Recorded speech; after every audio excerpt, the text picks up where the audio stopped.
রাজ্যের পার্শ্ব শিক্ষকরা দীর্ঘদিন ধরে তারা যে সমস্যার সম্মুখীন হচ্ছে সেগুলো নিয়ে একগুচ্ছ দাবি দেওয়া সহ আজকে বিক্ষোভ প্রদর্শন করেছে নিখিলবঙ্গ পার্শ্ব শিক্ষক সমিতি।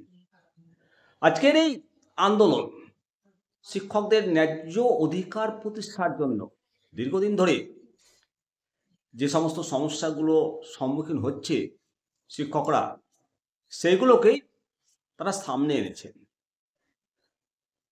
শিক্ষকরা দাবি করছেন তাদের বেতন বৃদ্ধি এবং সঠিক কাজের মূল্যায়ন।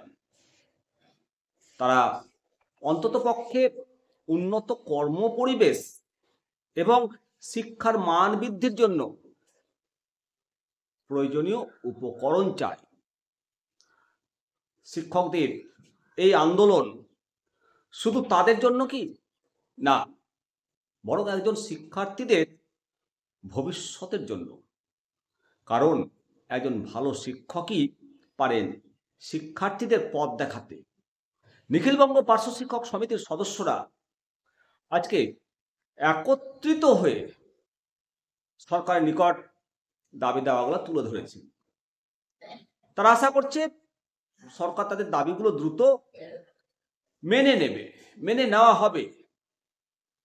শিক্ষকরা আমাদের সমাজে অত্যন্ত গুরুত্বপূর্ণ অংশ এবং তাদের ন্যায্য দাবি পূরণ করা উচিত। এই আন্দোলন আমাদের সকলের জন্য একটা উদাহরণ। আমরা একত্রিত হয়ে যদি আওয়াজ তুলতে পারি এবং সেই আওয়াজ যদি শোনা যায়, তাহলে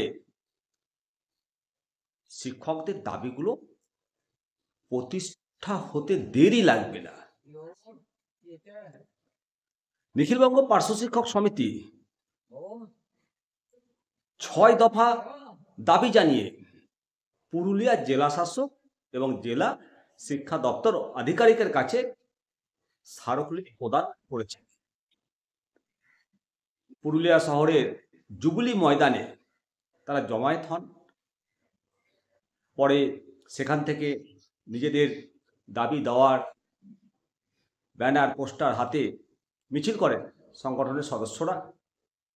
পার্শ্ব শিক্ষকদের বেতন বৃদ্ধি, সমকাজে সমবেতনের নিরিখে স্থায়ীকরণ, সকলকে ইপিএফ প্রদান এবং ইচ্ছুকদের বদলির ব্যবস্থা, শিক্ষিকাদের সিসিএল প্রদান, অবসরপ্রাপ্তদের সুযোগ সুবিধা প্রদানের দাবি জানিয়েই তারা সরব হয়েছে এবং এই নিয়ে পথে নামলেন নিখিলবঙ্গ পার্শ্ব শিক্ষক সমিতি।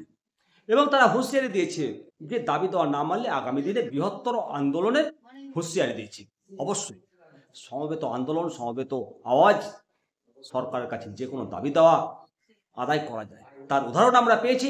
পার্শ্ব শিক্ষকরা এইভাবে নিজেদের দাবি দেওয়া যদি সমবেত আন্দোলনের মাধ্যমে তারা পেশ করতে পারে, তাদের আওয়াজ যদি সরকারের কাছে পৌঁছায়, অবশ্যই আগামী দিনে পার্শ্ব শিক্ষকদের ভবিষ্যৎ উজ্জ্বল হবে। বন্ধুরা, আপনারা দেখলেন নিমতিতা দর্শন, আমি শিবরাম সরকার। অবশ্যই ভিডিওতে আপনারা কমেন্ট করবেন। ভালো থাকুন, সুস্থ থাকুন। পরবর্তী আপডেট নিয়ে। রাজ্যের পার্শ্ব শিক্ষকরা দীর্ঘদিন ধরে তারা যে সমস্যার সম্মুখীন হচ্ছে সেগুলো নিয়ে একগুচ্ছ দাবি দেওয়া সহ আজকে বিক্ষোভ প্রদর্শন করেছে নিখিলবঙ্গ পার্শ্ব শিক্ষক সমিতি। আজকের এই আন্দোলন শিক্ষকদের ন্যায্য অধিকার প্রতিষ্ঠার জন্য দীর্ঘদিন ধরে যে সমস্ত সমস্যাগুলো সম্মুখীন হচ্ছে শিক্ষকরা সেইগুলোকেই তারা সামনে এনেছেন। শিক্ষকরা দাবি করছেন তাদের বেতন বৃদ্ধি এবং সঠিক কাজের মূল্যায়ন। তারা অন্ততপক্ষে উন্নত কর্মপরিবেশ এবং শিক্ষার মান বৃদ্ধির জন্য প্রয়োজনীয় উপকরণ চায়। শিক্ষকদের এই আন্দোলন শুধু তাদের জন্য কি না, বরং একজন শিক্ষার্থীদের ভবিষ্যতের জন্য। কারণ একজন ভালো শিক্ষকই পারেন শিক্ষার্থীদের পথ দেখাতে।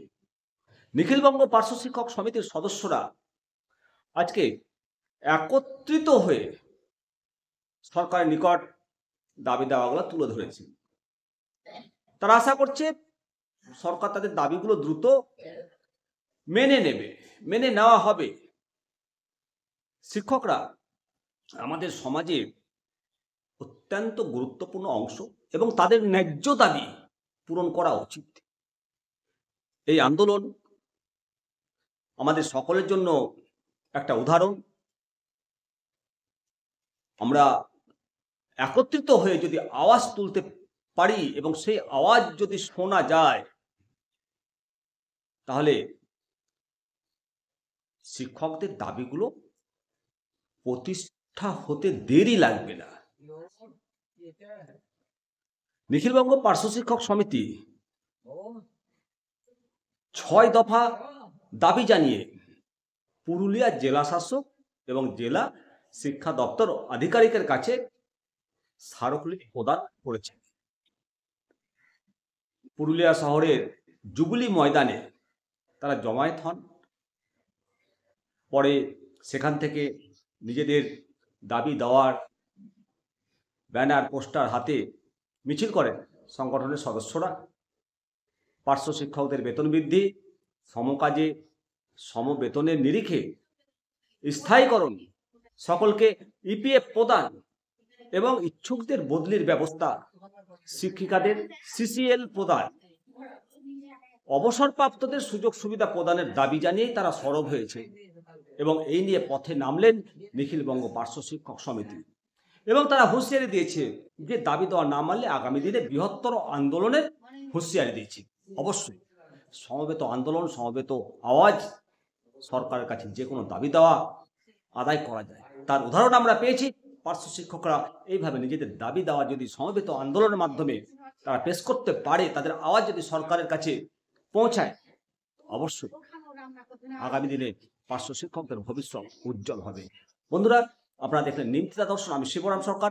অবশ্যই ভিডিওতে আপনারা কমেন্ট করবেন। ভালো থাকুন, সুস্থ থাকুন। পরবর্তী আপডেট নিয়ে আবার হাজির হবে। নমস্কার।